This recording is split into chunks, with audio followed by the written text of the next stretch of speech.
Hello, everybody. Welcome to episode 33 of the Resistance Rundown, our weekly Star Wars show where we talk about everything in our favorite galaxy. That's right. So, we have a new member to the team. Oh, yes. Let me not forget about the addition.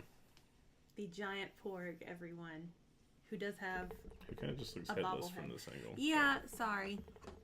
That's the full He's a life-size effect. porg. I do believe our friend Rolo named him Puffy. Puffy the porg. Puffy the porg. So we're rolling with it. But yeah, as Jonathan said, tomorrow is the big day. Thursday night previews for Solo. Of course, making its official debut on Friday. So you guys know what movie to go treat yourself to this weekend. Holiday weekend. Well, with that, we're going to start out with some movie headlines. Of course, starting with none other than Solo. With only 2 days to go until its official release, 2 new TV spots have hit the airwaves, which Jonathan, of course, has playing now. Also, in an interview with Oh My Disney, Alden Ehrenreich revealed his favorite part of shooting, which was a snowball fight that apparently Woody Harrelson instigated on the set. And so there's another fun scene for us to keep an eye out for in the movie. So, Jonathan, from the TV spots specifically, any moments that stood out? I mean, I feel like most of this footage at this point is just the same stuff we've been seeing. It does come out tomorrow. Yes. I still like all the Lando, Sabacc scenes. We've seen a little bits and pieces of that, a little bit more. In this one, we also got Kira putting out a fire with one of Lando's capes, and Lando losing his mind about it, which is quite wonderful. Pretty great. You guys enjoyed the background noise, by the way. It is definitely storming over here. Yes. So if for some reason the internet goes down, you know why. Yeah. We'll try to get through this before it. That's right. Completely hurts. Also in these spots, we got a really cool shot again of Kira with some kind of nifty weapon, obviously in the Dryden Voss area. So very cool. Very excited about her. Yeah. I'm not going to lie. Emilia Clarke has made me excited. All right. We had a Reddit user named Fusion Bomb. I always appreciate some of these names. Who had a very good find as an Easter egg from A New Hope. And he talked about in the Solo clip, a spark occurs and a button pops off of the board as Chewbacca smashes the Djarik holochess board while playing with Beckett. 2 of the figures glitch and are quote-unquote broken, and the user pointed out how fitting it was since those 2 chess figures were originally designed for the board for A New Hope, but were never used because Lucas thought only 8 of the 10 created chess figures would fit well on the board. Yeah. So, nice little attention to detail, everyone over at cool Lucasfilm. Piece there. An explanation as to why you were missing 2 of them. It is Chewbacca's fault. Yeah. Fun fact.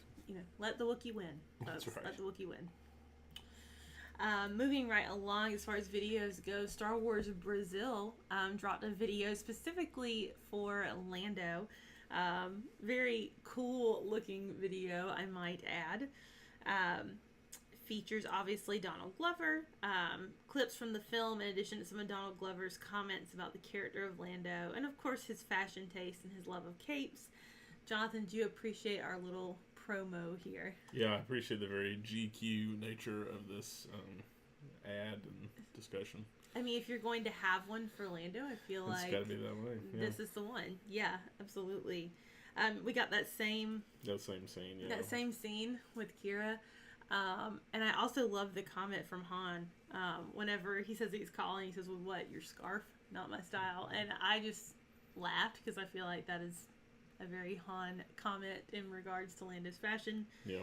But yeah, no one can deny Lando's fashion sense. Yeah, that's for sure. Definitely looking pushed into that on this movie. Yeah, sure. I think so. What was it? I think Donald Glover called it his unnecessary, sophistication, all this kind of stuff. Like, he just goes overboard with the capes and obviously all of that, the colors. Right. But I very much appreciate it. So yeah, just a fun little video to check out.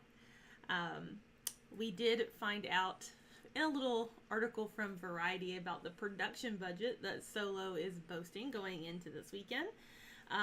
In the article, it mentioned that the budget for Solo was north of $250 million. If that is the case, then it would surpass The Force Awakens' $245 million budget, which makes Solo the most expensive Star Wars movie of all time. So you guys let us know. Are you surprised to hear that? Jonathan, are you surprised to hear that Solo is so expensive?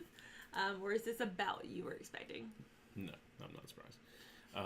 The budget for this is originally $150 million. They reshot 80% of the movie. So, yeah, math kind of works out. I think it's probably close to $300 million, probably. Yeah, I think it's just great that they're like, it's north of 250, and I'm like, it's not 250. It's higher than that. Yeah. So this is to be expected. Yeah, absolutely. This movie is going to make $300 million over the weekend worldwide. So like, I think it'll be fine. Yeah. Still a lot of money. Yeah, it is a lot of money. And yeah, I think we were actually. Didn't I have projections in here as well? Mm-hmm. Well, while we're talking about that, Deadline is reporting that the industry projections for Solo will be about 285 to 340 million worldwide. And then the stateside estimates are still sitting at 135 to 170 million over the Memorial Day weekend. So it's quite a big. It'll still continue to make quite a bit of money. Yeah, so it'll be fun. It'll make it up. No one's really worried about it, I don't think. So with obviously the release of Solo, quite a few pieces are coming out. Interviews, as always, in the middle of the press junket. So All Access did an interview with one of the people who maybe you're not expecting, which is composer John Powell, that I highly recommend for all of the music lovers out there. Ian, I'm totally calling you out on this one specifically. Powell goes into detail about his early work and about changes in the industry. Really interesting dude, to be perfectly honest. But he also goes into his detailed experience in scoring Solo. He shared about the fact that he was initially hired, of course, by Lord and Miller. And then he got the phone call that said, so we're changing things. We'll let you know. And then he got to work with Ron Howard, who decided to keep him on after that change in direction. And he shared about getting to work with John Williams on the score and just Williams' confidence that Powell didn't actually need him there. And it was just a really cool thing to hear him talk about scoring the film, how he went about these different sequences. So yeah, it's like an hour long. So I mean, you kind of have to commit if you're going to listen to this full interview. Yeah. But it is really neat. It was cool to hear him talking about how he went about composing these different themes and just, you know, one that's kind of love-centered and one that's kind of courage-centered and all this different stuff. Mm-hmm. And also just talking about how much John Williams has influenced him in his life and his career and how really meaningful it was to get to work with him on Solo because of that. Yeah. It also really made me laugh because he really didn't care that John Williams was going to do the main theme. I feel like most people get a little territorial, and he was like, nope, that was the best. It gave me something to work off of. So yeah, if you want to check that out, definitely on YouTube. Like I said, if you are very intrigued with scores and soundtracks and everything, this is your kind of video. Yeah, definitely. We also had Inside the Magic conducting an interview with the Kasdans, the screenwriters for Solo. In the interview, the topic of whether we needed a Han Solo movie did arise. Lawrence Kasdan felt that you could ask that question about any movie, and his son elaborated they viewed this movie as a chance to make a really fun heist and crime movie with a character they absolutely adore, and also just pepper it with moments that are delightful and fun.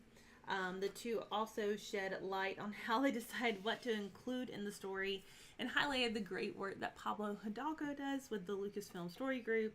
Hidalgo would help them figure out just how to pull off certain moments and scenes within the parameters of canon. So, shout out once again to Pablo Hidalgo, man. That's right. Keeping everything on track. That's what he does. So as far as reactions go, we did talk last week about some of the initial reactions on social media being very positive for the film. And then so far a few former Star Wars, legends have spoken out. Yep. Ron Howard shared that he had spoken to Harrison Ford and that Harrison is rarely effusive about anything, but he loved the movie and thought that Alden nailed the role while making it his own. And then Donald Glover also shared with comicbook.com that Billy D. Williams texted him to tell Glover that he thought he did a good job. And of course, Billy D. Williams himself shared with comicbook.com that he loved the movie. Right. So, Very cool. Yeah, just exciting to kind of hear these people that, pave the way go, yeah, we've really enjoyed watching this. Yeah. So, and of course we are expecting that kind of praise for Aaron Reich and Glover at this point, I think. So. For sure. Well, our final little bit of news on Solo is actually that piece from Variety that we were talking about. Christopher Tapley wrote an extensive article concerning the bumpy road that Solo took to make it to the big screen. In the article, Tapley reveals or revisits the events that led to Lord and Miller's dismissal and shines a little more light on the situation. He talked with many of the cast and crew and essentially found that, as Donald Glover said, Lord and Miller were really good, but I think there was honestly a miscommunication in the artistic vision. According to the Kasdans, tone and time were really a burden on the production. Another anonymous source stated that Lord and Miller's experimental approach was costing the studio too much money. Lord and Miller wanted to make a movie that was as risky and unexpected as the character of Han himself. The article goes on to explain the steadiness that Ron Howard brought to the production and his collaborative nature with Kennedy and even George Lucas, who of course came on set during the filming of Solo's reshoots. So you guys can find the full article on Variety's website. If you're super intrigued by all that went down, it's definitely worth a read. It's a good article. But Jonathan, do you think it's the closest we'll ever come to knowing what really happened? Probably so. Honestly, when it comes down to it, I think in the world of Hollywood, tone is probably part of the problem, but spending a lot of extra money was probably a big part of the problem. Yes. Especially to me, the way it was kind of sounding like... they were very experimental in what they did. Another thing that they talked about in the article, or Tapley did, is how whenever Ron came in, he worked very closely with the director of photography. Yeah. And was very concerned about the cinematic aspect of it, the way things were shot. And it sounds like Lord and Miller were a little less concerned on the precision of that. Not that they didn't care how it looked, but just was a little more, I hate to say reckless, but in a way they were kind of going for that. Because Han is reckless anyway. They were kind of trying to capture the character, I think, in every aspect of it.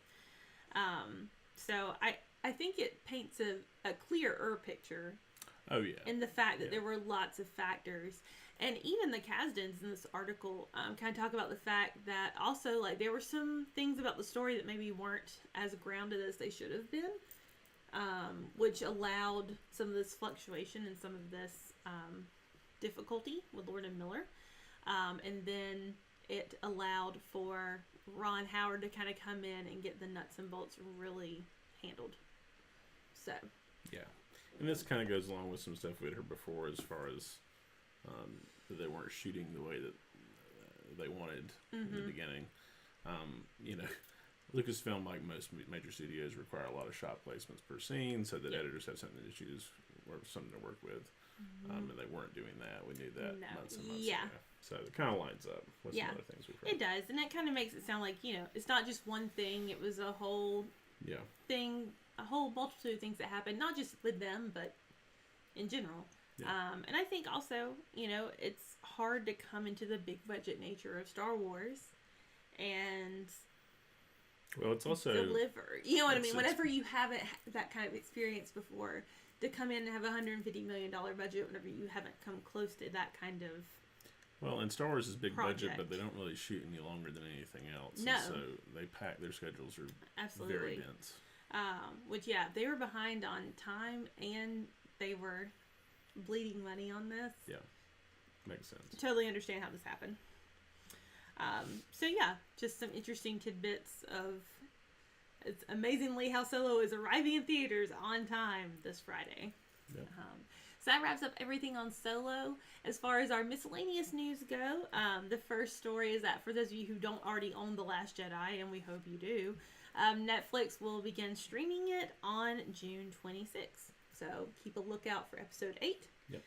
And then lastly, through a partnership between Smithsonian Institution and the Lucas Museum of Narrative Art, over 60 original movie costumes and design sketches will be coming to the Detroit Institute of Arts for a special exhibit starting May 20th.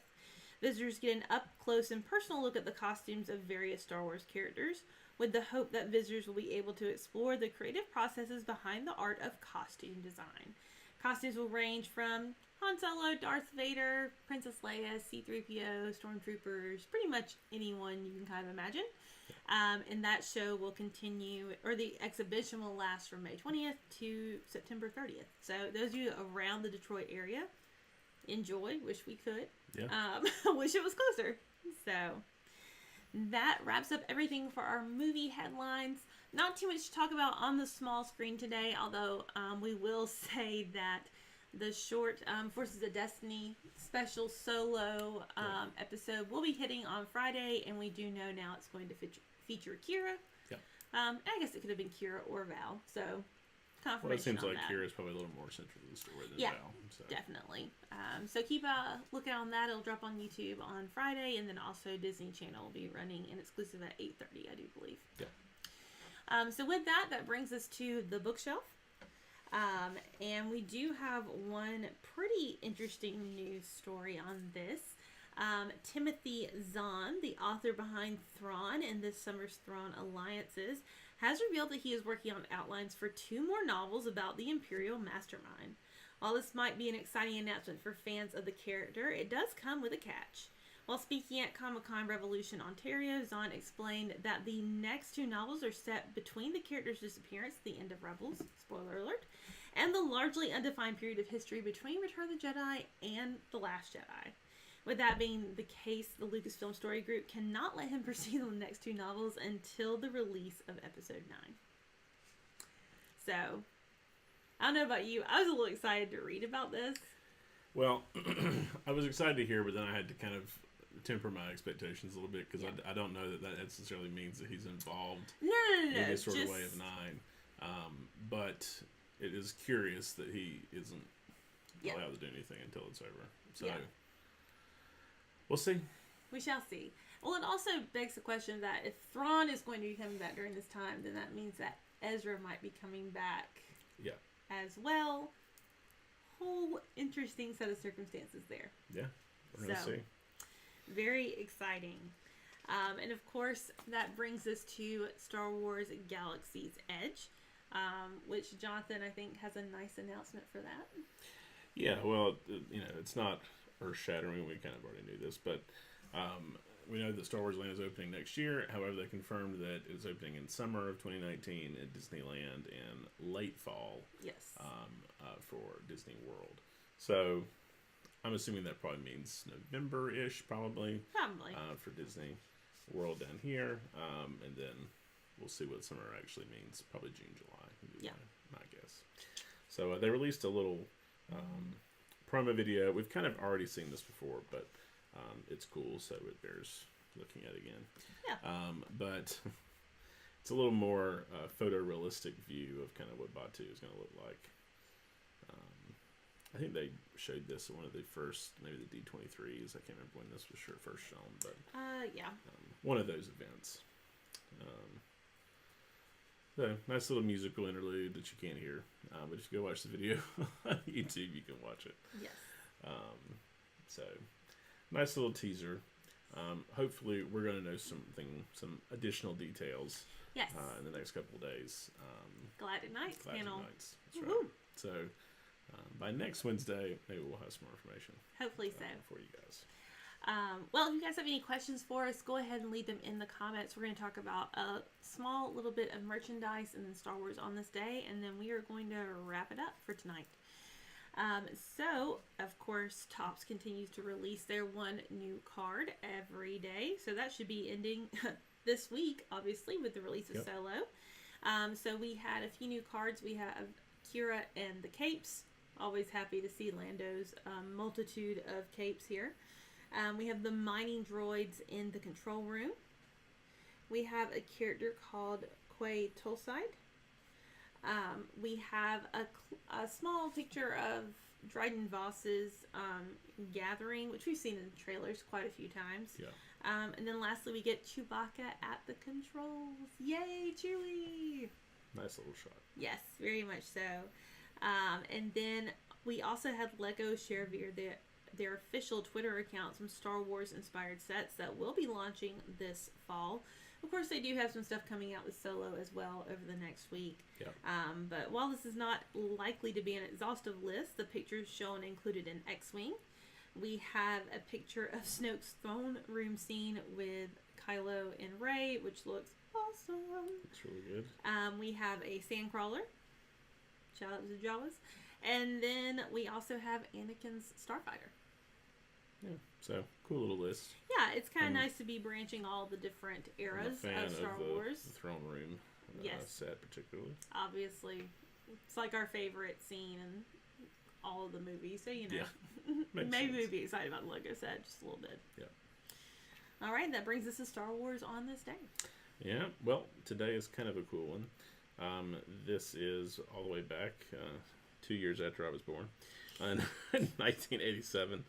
And this was the very first Lucasfilm approved Star Wars convention that was held in Los Angeles. So it was actually like a Memorial Day weekend whole thing. Oh my goodness. Pretty cool little tidbit there for you. Precursor to the Star Wars celebration, everyone. That's right. So there you have it. Pretty cool piece. All right. Well, I guess that wraps us up for another week. Yeah. So thanks for watching. Let us know your thoughts on Solo if you see it this weekend. We're going to be there tomorrow at 7. We'll have a non-spoiler review up on the website on Friday. Spoiler review-ish on Monday. Some kind of spoiler. Tuesday, probably, right? No, Monday. I'll still have it done. Monday. Yeah. Okay. Yeah. It's a holiday. It's a holiday, but I will still have it ready, everyone. Don't worry. And then, I'm sure we'll do some spoiler talk at some point on here. Yeah. Oh, yeah, for sure. So stay tuned. We'll let you know. And as always, if you haven't checked out our regular movie podcast, you can check out the shot list on Tuesdays and Thursdays. I actually got the dates right this time. Good job. You can also find us on Apple News and Instagram and Twitter at ATL_movies. And you can find me on Twitter and Instagram at BeachJD. You can find me on Twitter and Instagram at MCBeach. And you guys, if you're going to be at Galactic Nights, let us know. Leave a comment. Yeah, email us, the Resistance Rundown, right? Yep. At gmail.com. I should probably know that by heart, but that happens. And we're looking forward to that and being, stuck in the rain with lots of other Star Wars fans. That's right. So, hey. All right. Well, until next week, may the Force be with you. Always.